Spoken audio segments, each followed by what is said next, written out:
మాయ చేస్తోన్న రిద్ది కుమార్. రాధేశ్యామ్ పాప రచ్చ లేపిందిగా. కళ్లతోనే మాయ చేస్తోన్న రిద్ది కుమార్.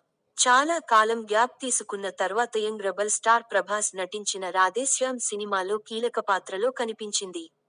రాధేశ్యామ్ సినిమాలో ఒక చిన్న పాత్ర మెరిసింది.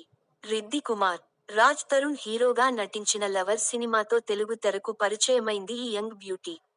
కానీ ఈ సినిమా ఆశించిన స్థాయిలో విజయం సాధించలేదు. ఆ తర్వాత ఈ ఎమ్మడు మరో సినిమాలో కనిపించలేదు.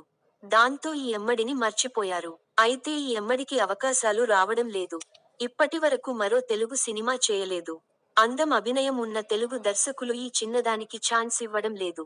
కానీ బాలీవుడ్ ఇండస్ట్రీలో మాత్రం వరుసగా సినిమాలు, వెబ్ సిరీస్ ఏర్పాటు చేస్తున్నారు. బాలీవుడ్తో పాటు మాయలంలో అవకాశాలు అందుకుంది ఈ బ్యూటీ. సినిమాలతో పాటు అభిమానులను సోషల్ మీడియా ద్వారా ఆకట్టుకుంటుంది. రెగ్యులర్ గా ఫోటోలు షేర్ చేస్తూ కుర్రాళ్లను కవ్విస్తుంది. తాజాగా కొన్ని క్యూట్ పంచుకుంది. ఈ బ్యూటీ లేటెస్ట్ ఫోటోలు చూసి ఆశ్చర్యపోతున్నారు నెటిజన్లు. కెరీర్ తొలినాళ్లలో ఈ బ్యూటీ గ్లామర్ రోల్స్ కోసం అంతగా ఆసక్తి చూపించలేదు. దీంతో ఈ భామకు అవకాశాలు అంతగా రావడం లేదని